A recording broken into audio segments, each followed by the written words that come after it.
The परीक्षा academy में आप सभी का स्वागत है। आज का विषय है संविधान की मूल संरचना।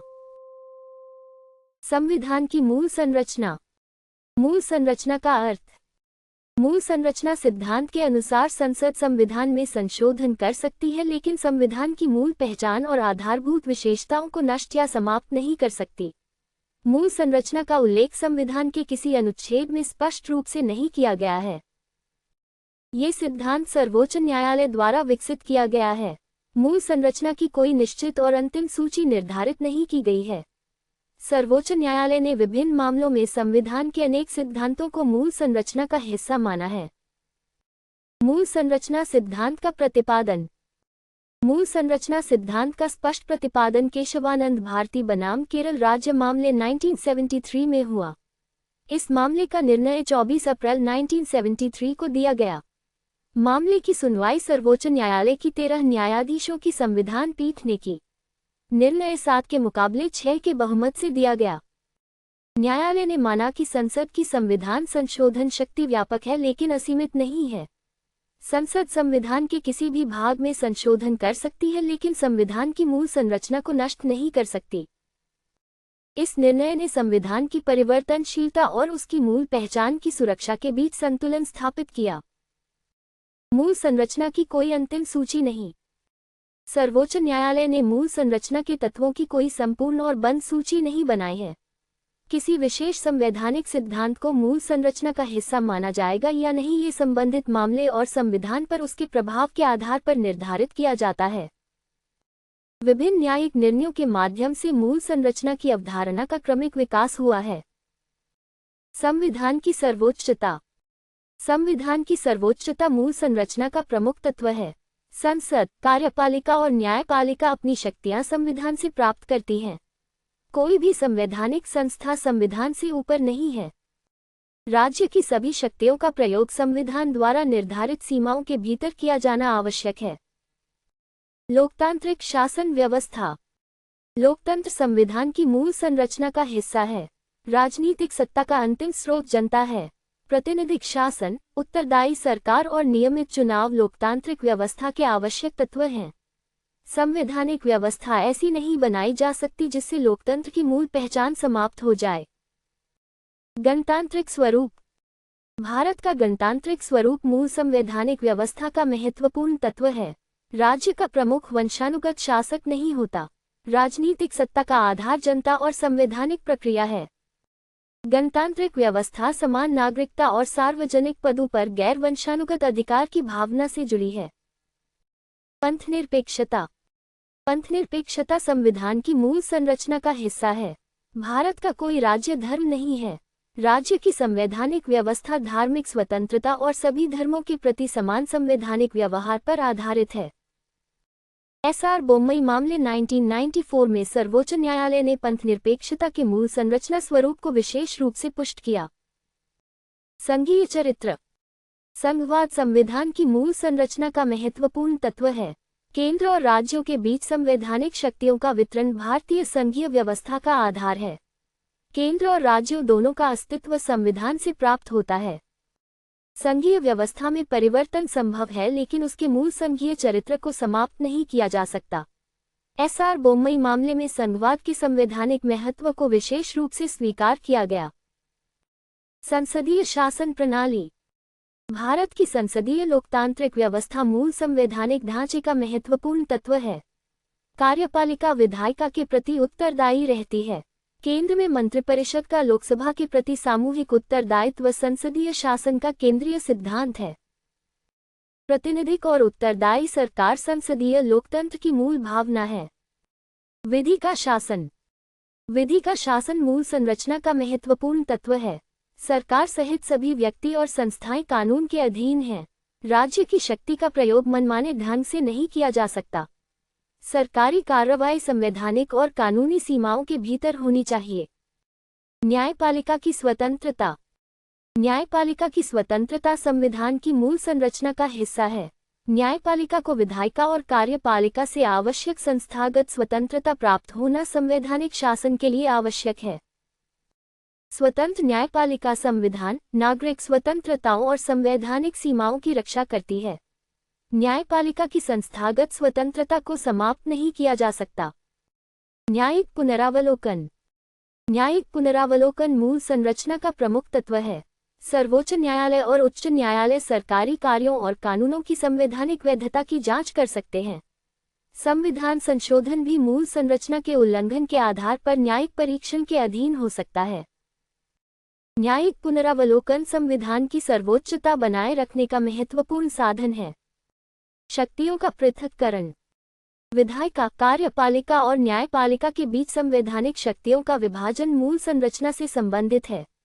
भारतीय संविधान शक्तियों के पूर्ण पृथक्करण को स्वीकार नहीं करता। तीनों अंगों के बीच कुछ कार्यात्मक संबंध मौजूद हैं, फिर भी किसी एक अंग द्वारा दूसरे अंग की मूल संवैधानिक भूमिका को समाप्त नहीं किया जा सकता। स्वतंत्र और निष्पक्ष चुनाव। स्वतंत्र और निष्पक्ष चुनाव लोकतांत्रिक संविधान की मूल विशेषता है। मतदाताओं को वास्तविक और निष्पक्ष राजनीतिक विकल्प उपलब्ध होना लोकतंत्र के लिए आवश्यक है। चुनावी प्रक्रिया की निष्पक्षता प्रतिनिधिक शासन की वैधता का आधार है। इंदिरा नेहरू गांधी बनाम राजनारायण मामले 1975 में इस सिद्धांत के महत्व को विशेष रूप से स्वीकार किया गया। स्वतंत्र और निष्पक्ष न्याय व्यवस्था। न्याय तक निष्पक्ष पहुंच और स्वतंत्र न्यायिक निर्णय संवैधानिक शासन के आवश्यक तत्व हैं। न्यायपालिका को राजनीतिक नियंत्रण के अधीन कर देना संविधान की मूल व्यवस्था के विपरीत हो सकता है। न्यायिक संस्थाओं की स्वतंत्रता विधि के शासन से निकट रूप से जुड़ी है। मौलिक अधिकारों का मूल सार। प्रत्येक मौलिक अधिकार का प्रत्येक प्रावधान अपने वर्तमान रूप में अपरिवर्तनीय नहीं है। मौलिक अधिकारों में परिवर्तन किया जा सकता है, लेकिन ऐसे अधिकारों के माध्यम से संरक्षित संविधान के आधारभूत मूल्यों को नष्ट नहीं किया जा सकता। स्वतंत्रता, समानता और व्यक्ति की गरिमा जैसे मूल्य मूल संरचना से गहराई से जुड़े हैं। व्यक्ति की गरिमा। व्यक्ति की गरिमा भारतीय संविधान के आधारभूत दर्शन का महत्वपूर्ण तत्व है। गरिमा का संबंध जीवन, स्वतंत्रता, समानता और व्यक्तिगत स्वायत्तता से है।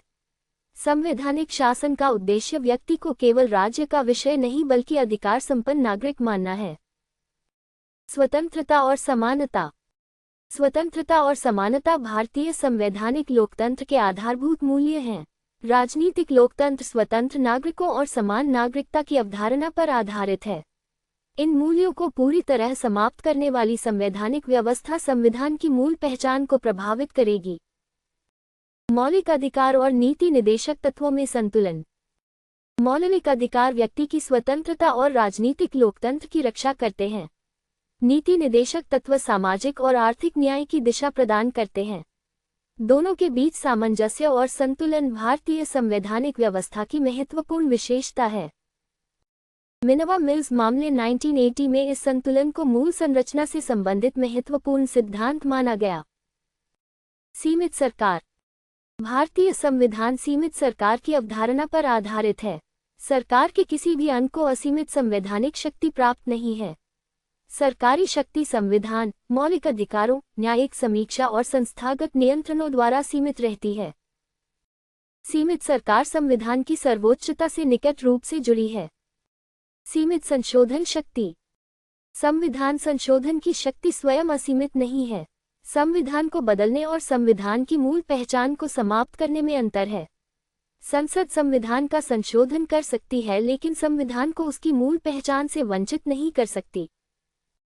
मिनर्वा मिल्स मामले में सीमित संशोधन शक्ति को मूल संरचना का हिस्सा माना गया।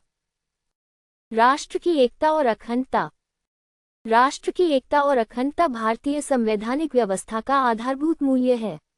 ये भारत के राजनीतिक और संवैधानिक अस्तित्व की निरंतरता से संबंधित है। संवैधानिक परिवर्तन राष्ट्र की मूल एकता और अखंडता को नष्ट करने वाला नहीं हो सकता। कल्याणकारी राज्य। भारतीय संविधान केवल राजनीतिक लोकतंत्र स्थापित करने तक सीमित नहीं है। सामाजिक और आर्थिक न्याय की स्थापना भी संवैधानिक व्यवस्था का महत्वपूर्ण उद्देश्य है। कल्याणकारी राज्य की अवधारणा सामाजिक असमानता कम करने और कमजोर वर्गों की सुरक्षा से संबंधित है। ये संविधान के सामाजिक न्याय संबंधी दर्शन का महत्वपूर्ण भाग है। न्याय तक प्रभावी पहुंच। न्याय प्राप्त करने की प्रभावी व्यवस्था विधि के शासन और न्यायिक समीक्षा से संबंधित है। संवैधानिक उपचार नागरिकों को राज्य की असंवैधानिक कार्रवाई के विरुद्ध सुरक्षा प्रदान करते हैं। न्याय तक पहुंच संवैधानिक अधिकारों की वास्तविक प्रभावशीलता के लिए आवश्यक है। मूल संरचना से संबंधित प्रमुख न्यायिक निर्णय। केशवानंद भारती बनाम केरल राज्य 1973 में मूल संरचना सिद्धांत स्थापित हुआ। इंदिरा नेहरू गांधी बनाम राजनारायण 1975 में लोकतंत्र, विधि का शासन और स्वतंत्र तथा निष्पक्ष चुनाव के महत्व को बल मिला। मिनवा मिल्स बनाम भारत संघ 1980 में सीमित संशोधन शक्ति तथा मौलिक अधिकारों और नीति निदेशक तत्वों के संतुलन को महत्व दिया गया। वामन राव बनाम भारत संघ 1981 में मूल संरचना सिद्धांत की संवैधानिक स्थिति को पुनः पुष्ट किया गया। एस.आर. बोम्मई बनाम भारत संघ 1994 में पंथनिरपेक्षता और संघवाद के महत्व को पुष्ट किया गया। एल. चंद्र कुमार बनाम भारत संघ 1997 में उच्च न्यायालयों और सर्वोच्च न्यायालय की न्यायिक पुनरावलोकन शक्ति के मूल संरचना स्वरूप को पुष्ट किया गया। आई.आर. कोएल्हो बनाम तमिलनाडु राज्य 2007 में मूल संरचना के विरुद्ध कानूनों को केवल 9वीं अनुसूची के माध्यम से न्यायिक परीक्षण से पूर्ण सुरक्षा नहीं दिए जाने के सिद्धांत को पुष्ट किया गया। राष्ट्रीय न्यायिक नियुक्ति आयोग मामला 2015 में न्यायपालिका की स्वतंत्रता के मूल संरचना स्वरूप को पुनः पुष्ट किया गया। मूल संरचना परीक्षण। मूल संरचना परीक्षण का मुख्य प्रश्न यह है कि किसी संवैधानिक परिवर्तन का प्रभाव संविधान की आधारभूत पहचान पर क्या पड़ता है। केवल किसी प्रावधान में परिवर्तन होना मूल संरचना का उल्लंघन नहीं है। ये देखा जाता है कि परिवर्तन किसी मूल संवैधानिक विशेषता को नष्ट, समाप्त या गंभीर रूप से क्षतिग्रस्त करता है या नहीं। इसका निर्धारण सर्वोच्च न्यायालय संवैधानिक सिद्धांतों और संबंधित परिवर्तन के प्रभाव के आधार पर करता है। मूल संरचना सिद्धांत का महत्व। मूल संरचना सिद्धांत संविधान की सर्वोच्चता की रक्षा करता है। ये लोकतांत्रिक शासन की मूल पहचान को सुरक्षित रखता है। ये संसद की संशोधन शक्ति को संवैधानिक सीमाओं के भीतर रखता है। ये न्यायपालिका की स्वतंत्रता और न्यायिक पुनरावलोकन की रक्षा करता है। ये संघवाद, पंथनिरपेक्षता, विधि के शासन और स्वतंत्र चुनाव जैसे आधारभूत सिद्धांतों की सुरक्षा करता है। ये संविधान में आवश्यक परिवर्तन की अनुमति देते हुए उसकी मूल पहचान और निरंतरता को सुरक्षित रखता है। हमसे जुड़ने के लिए आपका बहुत बहुत धन्यवाद। ऐसी ही उपयोगी अध्ययन सामग्री के लिए वीडियो को लाइक और शेयर करें तथा द परीक्षा अकेडमी चैनल को सब्सक्राइब अवश्य करें।